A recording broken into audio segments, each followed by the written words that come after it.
So, my dear brothers in Islam, Allah says in the Quran, when the kuffar, they say, will we come back?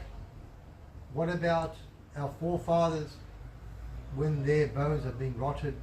Allah says, I created you from nothing from the first place. How I created you from nothing, surely I'll recreate you again. See, Allah created us from nothing, from a dirty fluid. We did not even exist. For example, we have young men. Soon they're going to get married, soon they're going to have children. Where are their children now? Where are their children? They don't exist. Their ruh is waiting in the spiritual world, but where is their bodies? It doesn't exist. But one day, our kids will get married, they'll have children, but their children they don't even exist at the moment. So Allah creates them from nothing. And then Allah says, how I created you in the first place, that's how I'm going to recreate you again. So this is the hardest, okay, when it comes to belief. Many, Allah says, do not believe in Yawm al-Qiyamah, the day of resurrection. Many do not believe. Why? Allah says, because this dunya has kept them busy, has kept them occupied, and they far away from the truth. This dunya, as you know, is very busy. Everyone, because this is sweet for our lust and our desires. Our nafs wants dunya. Our nafs wants to enjoy life. Our nafs likes to look here and there. Our nafs likes to, enjoy, have entertainment. But Allah says in the Quran, do not follow your nafs. No, Allah says, don't follow your nafs. Allah says your nafs will pull you towards the evil. And the greatest struggle is the struggle of the nafs. The greatest struggle is the struggle of the nafs. When you're away from the Islamic environment, that's where the test starts. It's easy. Anyone can come to the masjid and pray, isn't it? But when you're with the bad people, when you're at work, when you are here and there, moving around and about, that's where the true test is. When the time of salat comes, you have to stop everything. You have to stay away from haram. For example, Allah says, "O believing men, keep your gaze away from the haram." See? So, Allah says, just because you say you believe, do you think we're not going to test you? It's going to be a test. And listen carefully. The more you obey Allah and His Messenger, the more closer you'll come to Allah and His Messenger. The more you follow your nafs and shaitan and your lust and your desires and you are tempted by dunya, then the further away you'll be away from Allah. See, you have to slowly tame the nafs, control the nafs. It takes a lifetime. It's not something easy.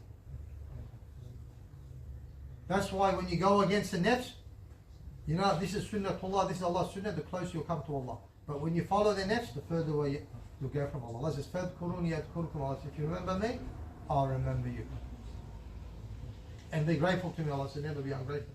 So, my dear brothers in Islam, the main thing is that we need to be Abdullah. We need to be a true servant of Allah.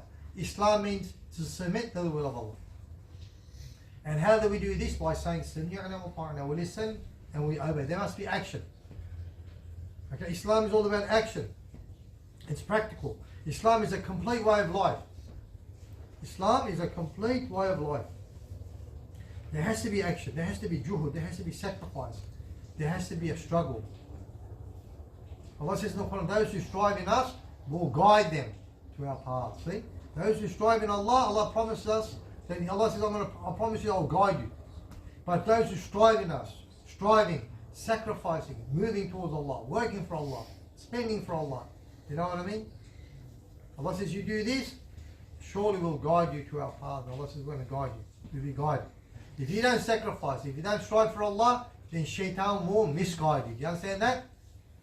Shaitan will misguide you. Because now you're following your nafs. And shaitan has full control of your nafs when you disobey Allah and His Messenger. If you disobey Allah and His Messenger, Allah says, I'll bring shaitan to be your companion. See? So who's going to guide you now? Who's going to misguide you? Shaitan. Allah says shaitan will come, shaitan will misguide you. He'll be your companion. And Allah says in the Quran, shaitan will only lead you towards the fire. Shaitan will always take you away from Allah. Shaitan will always take you away from the dhikr of Allah. So my dear brothers in Islam, Allah says in the Quran, know that shaitan is your enemy and treat him as your enemy. See, there's an action there as well. Know, knowledge and action. Islam is all about knowledge and action. Know that he's your enemy and treat him as your enemy. See? Okay? So knowledge is very important. And how do we get wisdom? Now listen carefully. Wisdom is through knowledge. You can't have wisdom without knowledge. I repeat, you can't have wisdom without knowledge. You'll receive wisdom through knowledge, but that knowledge, you have to practice that knowledge, then and only you'll get wisdom. See? You can't have wisdom without knowledge. It doesn't work like that. The Prophet of Allah, he came with the greatest knowledge. He came with the Quran. That's why he was the most wisest person. He came with the greatest knowledge. He came with the Quran. And through this sacrifice, Allah subhanahu wa ta'ala gave him hikmah, gave him wisdom. All the prophets, they had wisdom, that hikmah. Why? Because they obeyed Allah. Okay? They listened to Allah. They sacrificed for Allah. They strove for Allah. They struggled for Allah. They spent their wealth for Allah. They lived for Allah and they died for Allah. So that's why, my dear brothers, Islam is all about, it's a practical way of life. It's a complete way of life. Islam teaches us, from the day we were born to the day that we die. Even when we die, Islam teaches us how to respect the dead janazah. Isn't it amazing? Even Sayyidina Maryam alayhi salam, even when the child was, Isa alayhi salam is in the womb of Sayyidina Maryam, she made dua even before you're born. See, Islam is what? Making dua for you. And when you die, even after you've died, Islam still makes dua for you. See?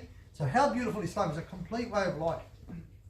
Not only when you're alive, even before you're born, you're making dua, Allah, give me a silent child. Isn't it amazing? And when someone dies, what did the Prophet say? Your book of deeds will be still open if your child makes dua for you. See? You've long gone. But when people make dua for you, that dua will reach you. So, رَبَّنَا هَبْ لَنَا مِنْ أَزْوَاجِنَا. We're making dua to Allah. Oh Allah, accept, from my wives, okay, and my children, my descendants, the comfort of my eyes. And let me be amongst those, the leaders, of those who fear Allah, those that are conscious of Allah. So we're making dua for our wives, we're making dua for our children. See? So we're making dua. Day and night we're making dua. So my dear brothers in Islam, Islam is a complete way of life. We were here today, tomorrow we're going to return back to Allah. And Allah says, I will inform you of all your actions. Because there is a recorder. There is a recording. Kiraman Katibin, the noble scribes. They are recording everything we do, everything we say, every action. And on Yawm al-Qiyamah, Allah's going to say, this is your book, you read. Allah says, those who receive their book in their right hand, they'll enter the Jannah, they're successful.